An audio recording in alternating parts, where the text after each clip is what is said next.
In this video, I'm going to show you how to replace the front wheel bearings on this Hyundai Sonata. I'm also going to replace the hub with it. I will show you how to take the race off of the hub from the old bearings so you can reuse your hub, but it is much easier to just put the hub and the bearing on at the same time. Let's get started. Use a 21mm socket, remove all 5 lug nuts, and then we can pull the wheel off. Just a little note, if yours has hubcaps, when you take the lug nuts off, the hubcap is going to want to come off, so take that off first, then the wheel.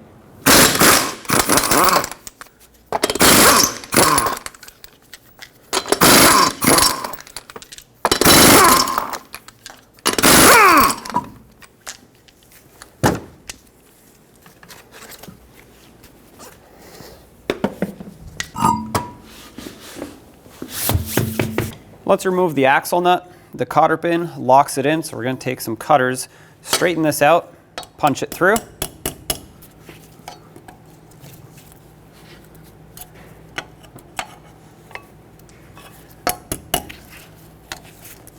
Cutters are useful because they can grab onto it like this and pull it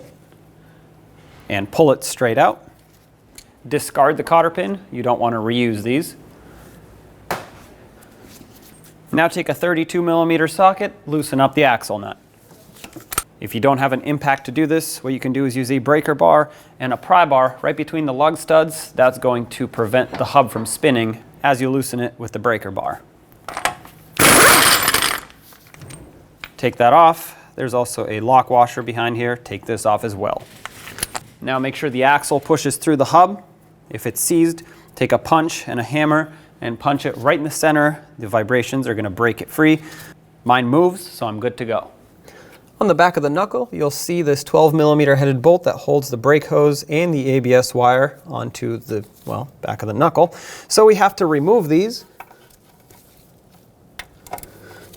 with a socket, break this bolt free, and remove it the rest of the way.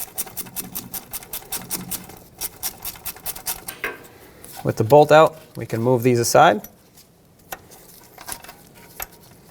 To take the caliper off now, there's a 17mm headed bolt right through the knuckle here where we just moved the brake hose out of the way, and another one right up on top of the tie rod end.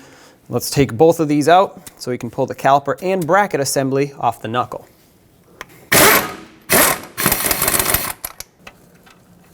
There's one bolt. There's a washer that goes with it. Hold on to the caliper and remove the second bolt right on the bottom. Now set the caliper aside. I'm going to hang it right back here so it doesn't put any pressure on the brake hose. Now you want to take the rotor off. Using a 19mm socket, remove the mounting nut for the tie rod stud that goes through the knuckle. With it off, I'm going to start this on a few threads so that when I hammer the knuckle to break the tie rod free, it doesn't just fall down. There we go. Try to not hit the boot, of course. That would damage it. Pull this off. Set that aside. From the other side of the knuckle, you'll see where the ABS sensor goes into the knuckle, and there's a 10mm headed bolt here that holds this on. Break it free and remove it.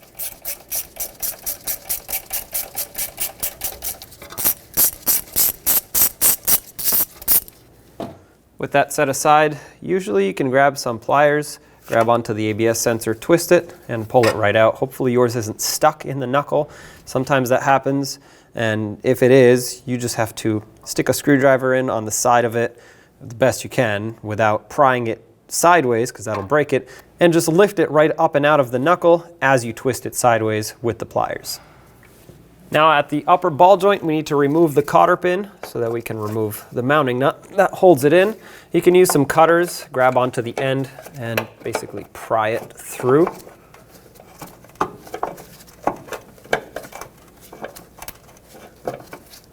There we go. Discard this cotter pin. You never want to reuse them.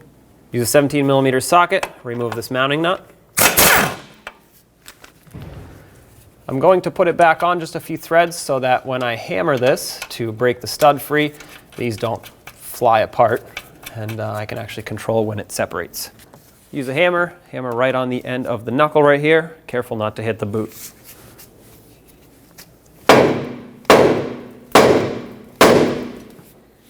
With the help of a pry bar, you can hold the control arm down so you can remove the mounting nut the rest of the way. Slowly separate these.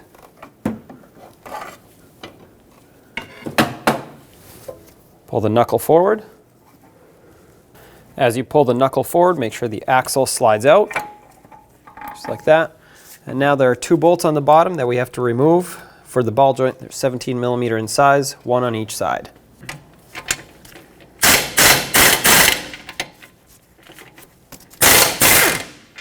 There's one. Hold on to the knuckle and remove the other. There it is. Let's remove the snap ring that holds the bearing on from the back of the knuckle. Now I have this seated in my vise and clamped on so it doesn't move around as much. This still spins, but that's okay. If you can get snap ring pliers in here, use them. I cannot because this groove, although it's large enough, it is actually tucked underneath this lip too much to where I can't fit my snap ring pliers in there. So what I will do is take a flathead screwdriver. You want a large one that's nice and sturdy, and try to push it in and wiggle this up at the same time. Have another flathead screwdriver ready to stick right in here. That's going to hold this in position, and I'm just going to work this out of its groove. Be careful because these can go flying if they pop out.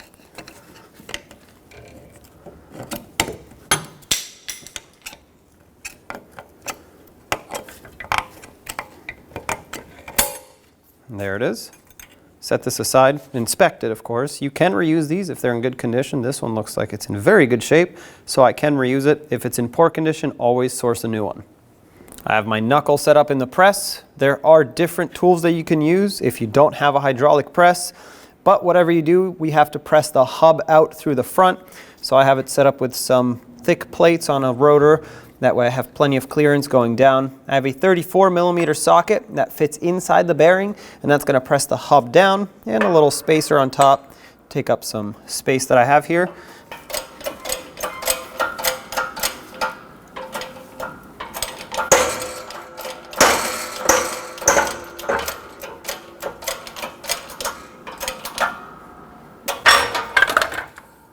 Hub popped out, so I'm going to remove my socket, remove whatever tool you used.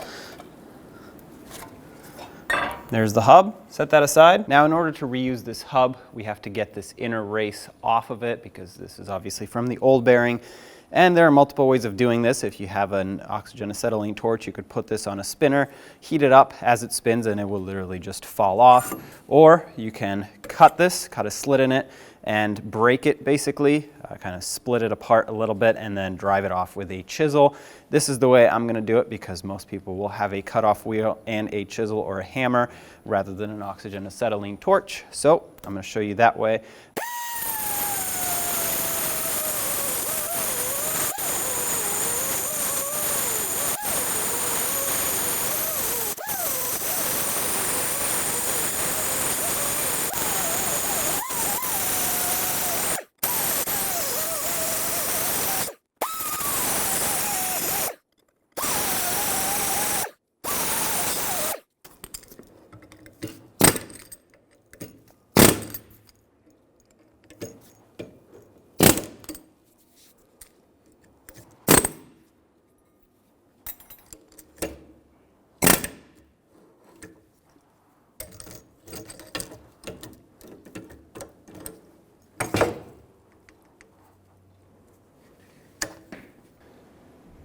Well, there's your race.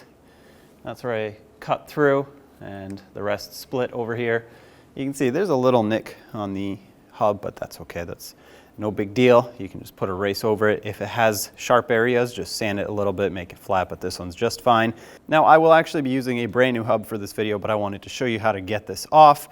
And really, you don't even need the air chisel. You can use a hand chisel, and once you cut it, just whack it with a hammer. It'll split, and then it should just pull right off, or you could use a little pry bar and pry it off. But as you can see, once you split it, it's easy because there's no more pressure holding this on. Also, if you are reusing this old hub, mine is in pretty poor condition on the surface here where the rotor goes, so clean it up with a sanding disc of some sort or a wire wheel.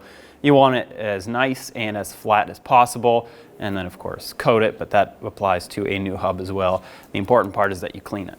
Now we actually have to flip this around because the bearing comes out through the backside. We need this race that's on the other side so we can put it here so we can press straight down, unless you have something that'll press right on here. I'm going to take a 36mm socket and just tap it. That'll punch the race out. Take it, put it right over here. Now I have this set up in the press upside down. Like I said, the bearing comes out through the backside of the knuckle. I'm installing a race that I have laying around just so I can fit a 36mm socket better. This is going to help me press the bearing right out.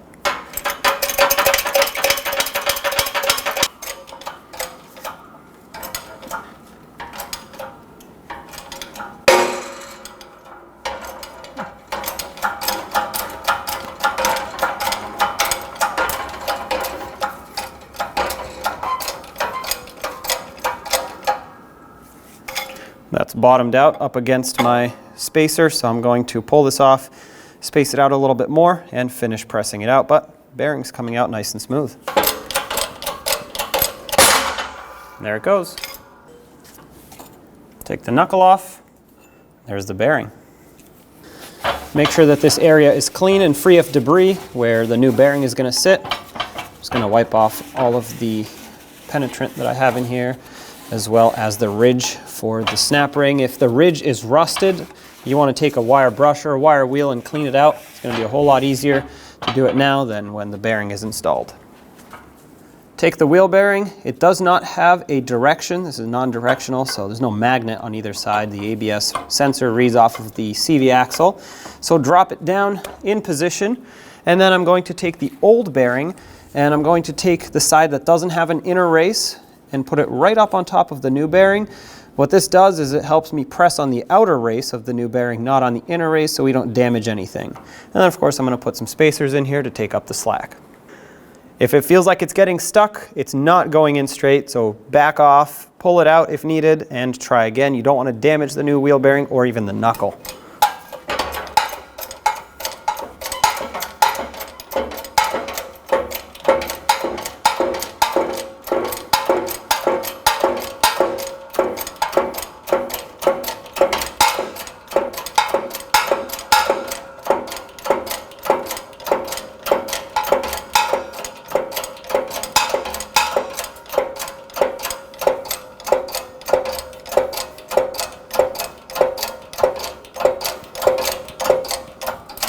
That's bottomed out. I'm going to give it one extra pump. That should be plenty right there. Release pressure and remove your adapters as well as the old wheel bearing. Double check that the new one is indeed fully seated. The snap ring groove is completely exposed. If it isn't, that means the wheel bearing needs to keep going a little bit. Now, let's flip this over and press the hub in. I have the hub set up in my press so that there's a spacer pressing on the center of the hub here, or supporting it I should say, with the press up on top, and a race so that we can support that inner race on the top. That way it doesn't pop out when the hub goes through. Let's apply some pressure. As you press this down, make sure it goes in straight and smooth.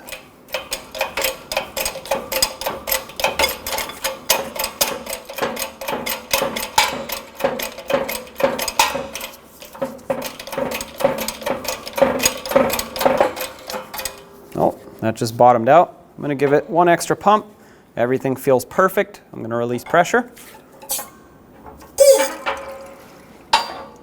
Remove any adapters that you have in here. And there is the knuckle with the bearing and the hub. Now let's put it on the vehicle. Let's get the snap ring back into the knuckle, and because the snap ring is out, my pliers do actually fit in here. I'm going to squeeze this and stick it right into its groove. There we go. These are quite strong, so you want to be careful.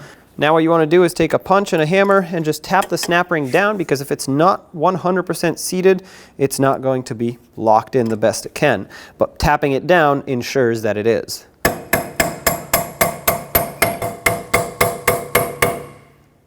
All right, this is locked in. Now let's mount this up to the vehicle.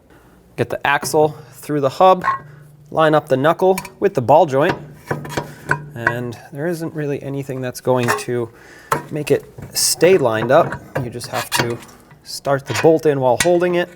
Make sure you start this by hand. You do not want this cross-threading. The threads are right in the knuckle and you don't want to damage them. This one's starting in nicely. I'm going to go in as much as I can by hand so I can be sure that this isn't going to fall off if I let go. There we go. Now I can let go and start in the other one. Torque these to 65 foot-pounds. There's one.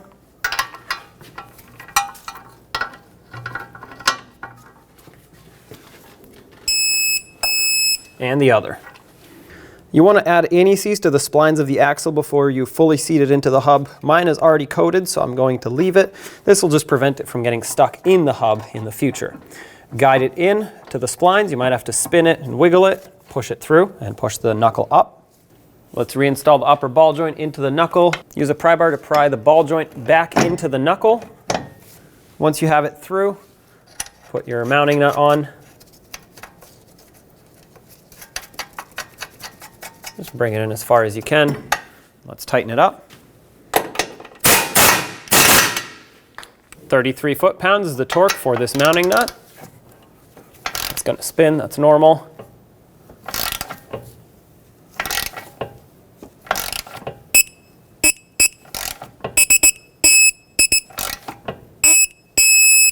That's it right there. Now this being a castle nut, you have to line up the slot. My slot is way below the castle nut. That's fine, so I don't need to continue tightening. But if yours was in line with the castle nut, you'd always want to continue tightening to line up the next slot and never loosen to get these to line up. Stick in your cotter pin, and we're going to bend it over to lock it in. Always use a new cotter pin.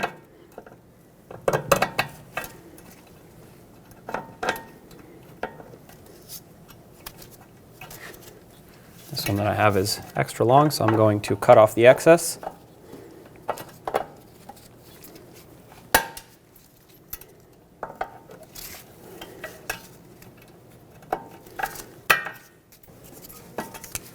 There we go. Let's get the ABS sensor in. I put a little bit of silicone paste. You can use grease right on the edge here so that it doesn't seize inside of the mounting hole. Line it up and put the bolt in to lock it in.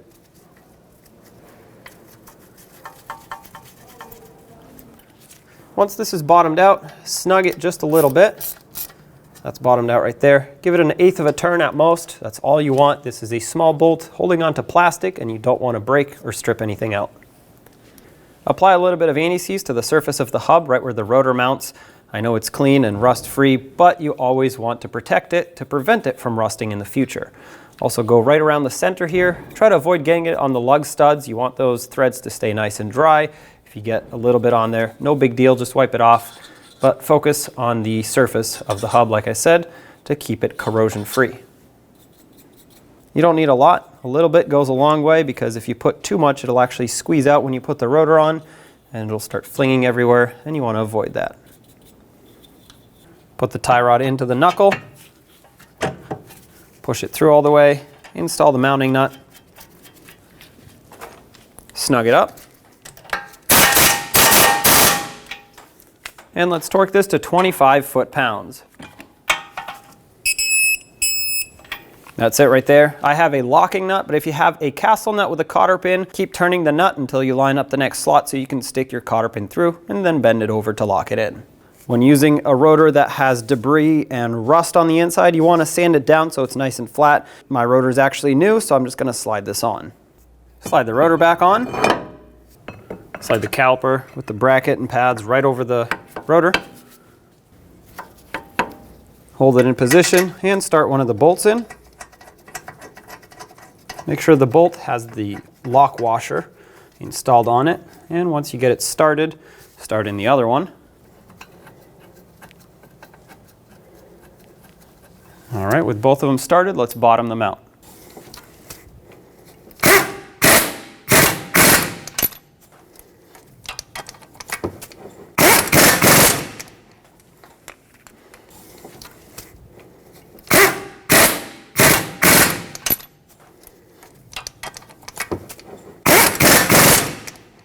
torque both of these caliper bolts to 55 foot-pounds.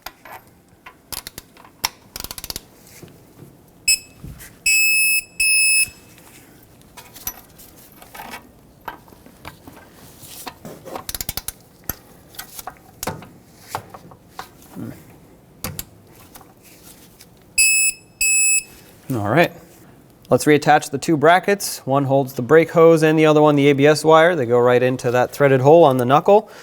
The ABS wire bracket goes over the brake hose bracket, so make sure you have them lined up right.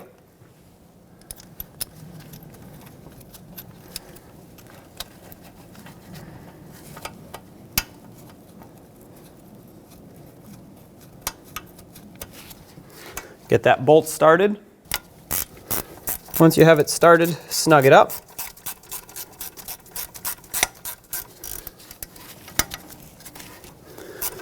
As you tighten this, make sure that that little hook on the top of the brake hose bracket slides into its opening.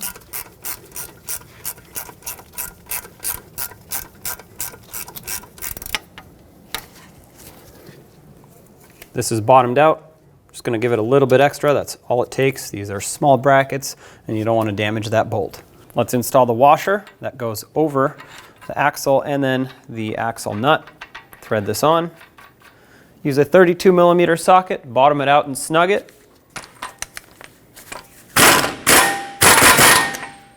Now let's torque this to 207 foot-pounds.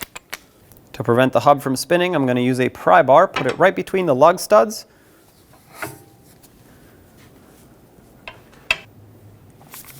Once again, 207 foot-pounds.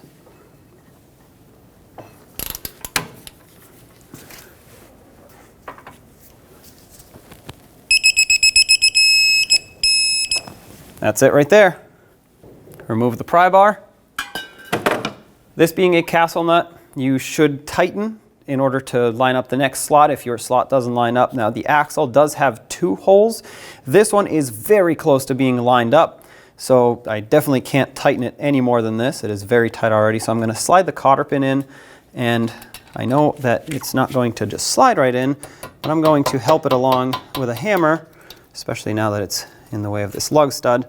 There we go. And that fits through, and I can lock in the axle nut. Of course, bend the cotter pin over to fully lock it in place.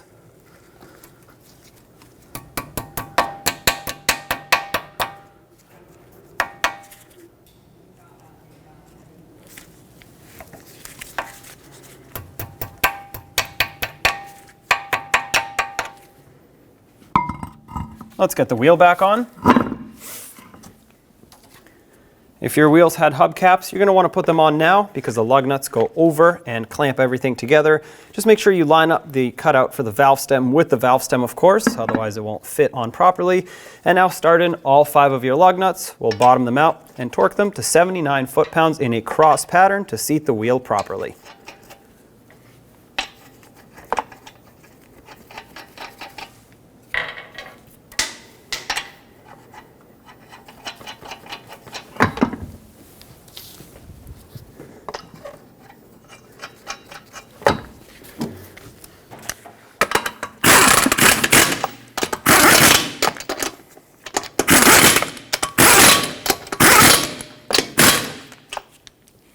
And 79 foot-pounds in a cross pattern.